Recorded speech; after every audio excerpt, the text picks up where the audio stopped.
ರೇಣುಕಾ ಸ್ವಾಮಿ ಕೊಲೆ ಕೇಸ್ಗೆ ಸಂಬಂಧಪಟ್ಟ ಹಾಗೆ ಸಾಕ್ಷಿಗಳಿಗೆ ಬೆದರಿಕೆ ಹಾಕಿದಂತಹ ಪ್ರಕರಣ. ಎಫ್ಎಸ್ಎಲ್ ರಿಪೋರ್ಟ್ನಲ್ಲಿ ಸ್ಫೋಟಕ ವಿಚಾರ ಬೆಳಕಿಗೆ ಬಂದಿದೆ. ಪುನೀತ್ಗೆ ಬೆದರಿಕೆ ಹಾಕಿಸಿರೋದು ಯಾರು ಅನ್ನೋದು ಪತ್ತೆಯಾಗಿದೆ. ಅಂದ್ರೆ ಪುನೀತ್, ವೇಣು ಹಾಗೆ ಸುಹಾಸ್ 3 ಜನ ಸೇರಿ ಬೆದರಿಕೆ ಹಾಕೋದು ಸಂದೀಪ್ ಅನ್ನುವಂಥ ಒಬ್ಬ ಸಾಕ್ಷಿಯ ಮೇಲೆ. ಆ ಸಂದೀಪ್ ಯಾರು ಅಂತ ನಿಮಗೆ ರೀಸೆಂಟ್ ಆಗಿ ಈ ವಿಚಾರ ಬೆಳಕಿಗೆ ಬಂದಿತ್ತು. ಆ ತುಮಕೂರಿನಲ್ಲಿರುವಂತಹ ದುರ್ಗಾ ಬಾರ್ ಏನಿದೆ, ಆ ದುರ್ಗಾ ಬಾರ್ನಲ್ಲಿ ಕೆಲಸ ಮಾಡ್ತಾ ಇದ್ದಂಥ ವ್ಯಕ್ತಿ, ಆತನಿಗೆ ಬೆದರಿಕೆಯನ್ನ ಹಾಕಿಸಲಾಗುತ್ತೆ. ಆ ಬೆದರಿಕೆ ಹಾಕಿಸಿದ ಯಾರ ಪಾತ್ರ ಇತ್ತು ಅದರಲ್ಲಿ, ಆ ವಿಚಾರ ಎಫ್ಎಸ್ಎಲ್ ರಿಪೋರ್ಟ್ ನಲ್ಲಿ ಬೆಳಕಿಗೆ ಬಂದಿದೆ. ಪೊಲೀಸರ ತನಿಖೆಯ ಸಂದರ್ಭದಲ್ಲಿ ಗೌರವ್ ಶೆಟ್ಟಿ ಅನ್ನುವಂತಹ ವ್ಯಕ್ತಿ, ಆತನ ಪಾತ್ರ ಬೆಳಕಿಗೆ ಬಂದಿದೆ. ಕಿರಣ್, ಗೌರವ್ ಶೆಟ್ಟಿ ಇಬ್ರು ಕೂಡ ಕಾನ್ಫರೆನ್ಸ್ ಕಾಲ್ ನಲ್ಲಿ ಇದ್ದಿದ್ದು ಸಾಕ್ಷಿಗೆ ಬೆದರಿಕೆ ಹಾಕುವಂತಹ ಸಂದರ್ಭದಲ್ಲಿ ಆ ವಿಚಾರ ಪತ್ತೆಯಾಗಿದೆ. ಸಾಕ್ಷಿಗಳಿಗೆ ಬೆದರಿಕೆ ಹಾಕಿದಂತಹ ಕೇಸ್ನಲ್ಲಿ ಓರ್ವ ಪ್ರಭಾವಿ ಮಹಿಳೆಯ ಪಾತ್ರಕ್ಕೆ ಸಂಬಂಧಪಟ್ಟ ಹಾಗೆಯೂ ಕೂಡ ಪೊಲೀಸರಿಗೆ ಮಾಹಿತಿ ಸಿಕ್ಕಿದೆ. ಗೌರವ್ ಶೆಟ್ಟಿ ಹೇಳಿದ್ದನ್ನ ಮಾಡು ಅಂತ ಹೇಳಿ ಪ್ರಭಾವಿ ಮಹಿಳೆ ಸೂಚನೆಯನ್ನ ಕೊಡ್ತಾಳಂತೆ. ಪುನೀತ್ ಮೂಲಕ ಸಾಕ್ಷಿಯನ್ನ ಕಿಡ್ನಾಪ್ ಮಾಡಿ ಜೀವ ಬೆದರಿಕೆಯನ್ನ ಹಾಕಿಸಿರೋದು ತನಿಖೆಯ ಸಂದರ್ಭದಲ್ಲಿ ಬಯಲಾಗಿದೆ. ಕೃತ್ಯದ ಸಮಯದಲ್ಲಿ ವಾಟ್ಸ್ಆಪ್ ಕಾನ್ಫರೆನ್ಸ್ ಕಾಲ್ನಲ್ಲಿ ಈ 3 ಜನ ಇದ್ರು. ಕಿರಣ್, ಗೌರವ್ ಶೆಟ್ಟಿ ಹಾಗೆಯೇ ಆ ಮತ್ತೋರ್ವ ಪ್ರಭಾವಿ ಮಹಿಳೆ, ಈ ಕೇಸ್ನಲ್ಲಿ ಏನ್ ಸದ್ದಾಗ್ತಾ ಇದೆ ಆಕೆ ಕೂಡ ಇದ್ರು ಅನ್ನೋದು ಸದ್ಯ ಪೊಲೀಸರ ತನಿಖೆಯ ಸಂದರ್ಭದಲ್ಲಿ ಬೆಳಕಿಗೆ ಬಂದಿದೆ.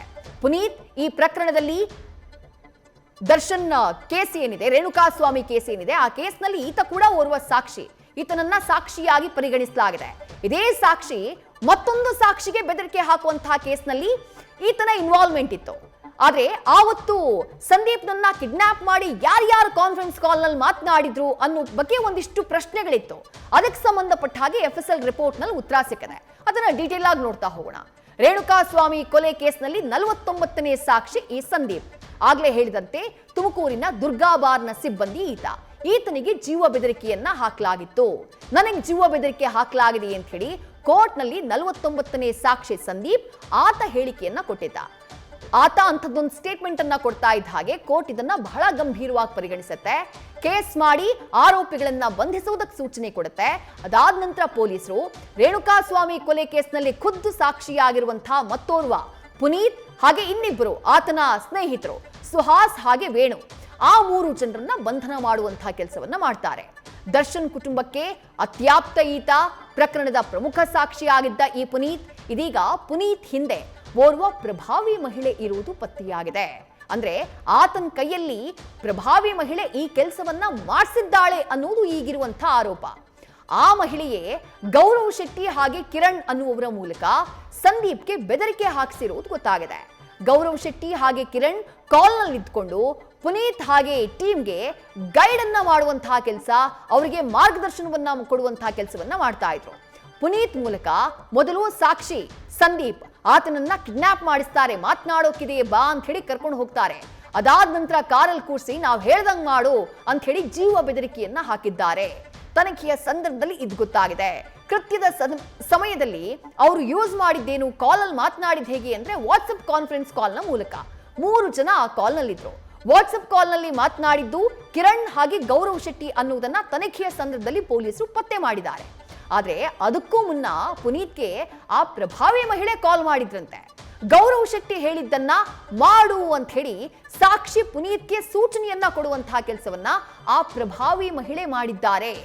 ಎಫ್ಎಸ್ಎಲ್ ರಿಪೋರ್ಟ್ ನಲ್ಲಿ ಈ ಕಾನ್ಫರೆನ್ಸ್ ಕಾಲ್ ವಿಚಾರ ಸದ್ಯ ಬೆಳಕಿಗೆ ಬಂದಿದೆ. ಯಾವಾಗ ಪುನೀತ್ ಬಂಧನವಾಯಿತೋ ಗೌರವ್ ಶೆಟ್ಟಿ ಹಾಗೆ ಕಿರಣ್ ಸಂದೀಪ್ಗೆ ಬೆದರಿಕೆಯನ್ನ ಹಾಕಿದವರು ಅವರು ಥೈಲ್ಯಾಂಡ್ ಎಸ್ಕೇಪ್ ಆಗಿದ್ದಾರೆ. ನಂತರ ಜಾಮೀನು ಪಡೆದು ಗೌರವ್ ಶೆಟ್ಟಿ ಹಾಗೆ ಕಿರಣ್ ಇಬ್ರು ಕೂಡ ವಾಪಸ್ ಆಗಿದ್ರು. ಇದೀಗ ಇಬ್ಬರಿಗೂ ಕೂಡ ನೋಟಿಸ್ ಅನ್ನ ಕೊಡೋಕೆ ಕಾಮಾಕ್ಷಿಪಾಳ್ಯ ಠಾಣೆಯ ಪೊಲೀಸರು ಸಿದ್ಧತೆಯನ್ನ ಮಾಡಿಕೊಂಡಿದ್ದಾರೆ. ಸದ್ಯ ಕಿರಣ್ ಹಾಗೆ ಗೌರವ್ ಶೆಟ್ಟಿಯನ್ನ ಕರೆದು ವಿಚಾರಣೆಯನ್ನ ಮಾಡಲಿದ್ದಾರೆ ಪೊಲೀಸರು. ಸಾಕ್ಷಿಗೆ ಬೆದರಿಕೆ ಹಾಕಿದಂತಹ ಪ್ರಕರಣದಲ್ಲಿ ಟೆಕ್ನಿಕಲ್ ವರದಿ ಸಿಕ್ಕ ಬಳಿಕ ಈ ಕೇಸ್ನಲ್ಲಿ ಮತ್ತಷ್ಟು ಸತ್ಯ ಹೊರಬರುವಂತಹ ಸಾಧ್ಯತೆ ಇದೆ.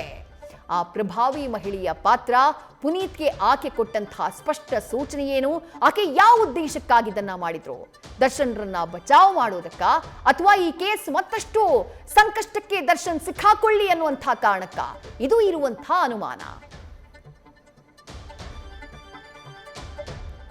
ಈ ಕೇಸ್ನಲ್ಲಿ ಉತ್ತರಗಳು ಸಿಗಲೇಬೇಕಾಗಿರುವಂತಹ ಕೆಲ ಪ್ರಶ್ನೆಗಳಿದ್ದಾವೆ.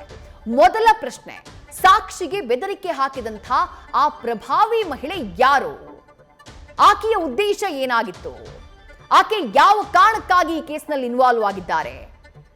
ಪ್ರಕರಣದಲ್ಲಿ ಸಾಕ್ಷಿಯಾಗಿರುವಂತಹ ಸಂದೀಪ್ಗೆ, ದುರ್ಗಾಬಾರ್ನ ಸಿಬ್ಬಂದಿ ಸಂದೀಪ್ಗೆ ಇವ್ರು ಹೇಳಿದಂತೆ ಮಾಡು ಅಂತ ಹೇಳೋದಿಕ್ಕೆ ಆಕೆಯ ಉದ್ದೇಶ ಏನಾಗಿತ್ತು? ಗೌರವ್ ಶೆಟ್ಟಿ ಹಾಗೆ ಕಿರಣ್ ಮೂಲಕ ಬೆದರಿಕೆ ಹಾಕ್ಸಿದ್ಯಾಕೆ?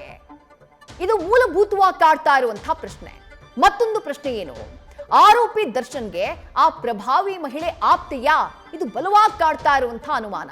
ಈಗ ಆಕೆ ಆಪ್ತಿಯಾಗಿರುವಂತಹ ಕಾರಣಕ್ಕೆ ದರ್ಶನ್ಗೆ ಸಹಾಯ ಮಾಡಬೇಕು ಅನ್ನುವಂತಹ ಕಾರಣಕ್ಕೆ ಇದರಲ್ಲಿ ಇನ್ವಾಲ್ವ್ ಆಗಿರಬಹುದಾ? ಅಥವಾ ಆಕೆಯ ಉದ್ದೇಶ ಬೇರೆನಾದ್ರೂ ಇರಬಹುದಾ? ಆಪ್ತಿ ಅಂತಂದ್ರೆ ಯಾವ ರೀತಿಯಾಗಿ ಆಪ್ತಿ? ಆಕೆ ಸ್ನೇಹಿತೇನಾ ಅಥವಾ ಮತ್ತೊಂದಾ? ಈ ಪ್ರಶ್ನೆ ಕಾಡ್ತಾ ಇದೆ.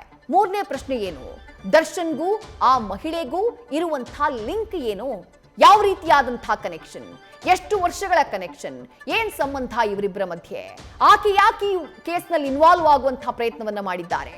ಸಾಕ್ಷಿಗೆ ಬೆದರಿಕೆಯನ್ನ ಹಾಕಿದ್ರೆ ಅದೇನಾದ್ರೂ ಹೊರಗಡೆ ಬಂದ್ರೆ ಈಗಿರುವಂತಹ ಕೇಸ್ ದರ್ಶನ್ ವಿರುದ್ಧ ಕೊಲೆ ಪ್ರಕರಣ ಏನಿದೆ, ಅವ್ರ ವಿರುದ್ಧ ಇರುವಂತಹ ಆರೋಪಗಳು, ಅವ್ರ ವಿರುದ್ಧ ಇರುವಂತಹ ಸೆಕ್ಷನ್ಗಳು ಏನಿದ್ದಾವೆ, ಈ ಸಾಕ್ಷಿಗೆ ಬೆದರಿಕೆ ಹಾಕಿದಂತಹ ಸೆಕ್ಷನ್ ಸೇರಿದ್ರೆ ಕೇಸ್ ಮತ್ತಷ್ಟು ಜಟಿಲವಾಗುತ್ತೆ ಅನ್ನೋದು ಗೊತ್ತಿದ್ದೇ ಹೀಗೆ ಮಾಡಿದ್ರಾ ಅಥವಾ ಗೊತ್ತಿಲ್ಲದೆ ಹೀಗೆ ಮಾಡಿದ್ರಾ?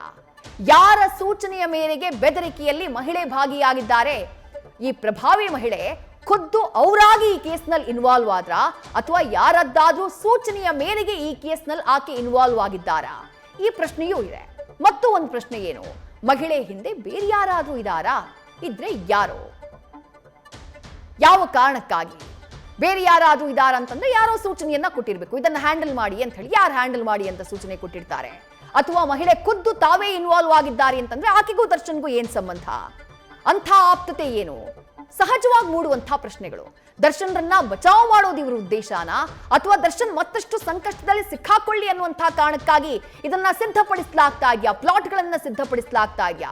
ಇದು ಚರ್ಚೆಯಾಗ್ತಾ ಇರುವಂತಹ ವಿಚಾರಗಳು, ಮೂಡ್ತಾ ಇರುವಂತಹ ಅನುಮಾನಗಳು. ಸದ್ಯ ಇದಕ್ಕೆ ಸಂಬಂಧಪಟ್ಟ ಹಾಗೆಯೇ ಪೊಲೀಸರು ತನಿಖೆಯನ್ನ ಚುರುಕುಗೊಳಿಸಿದ್ದಾರೆ. ನ್ಯೂಸ್ ಫಸ್ಟ್, ನಿರ್ಭೀತಿಯಿಂದ ನಿಮ್ಮ ಪರವಾಗಿ.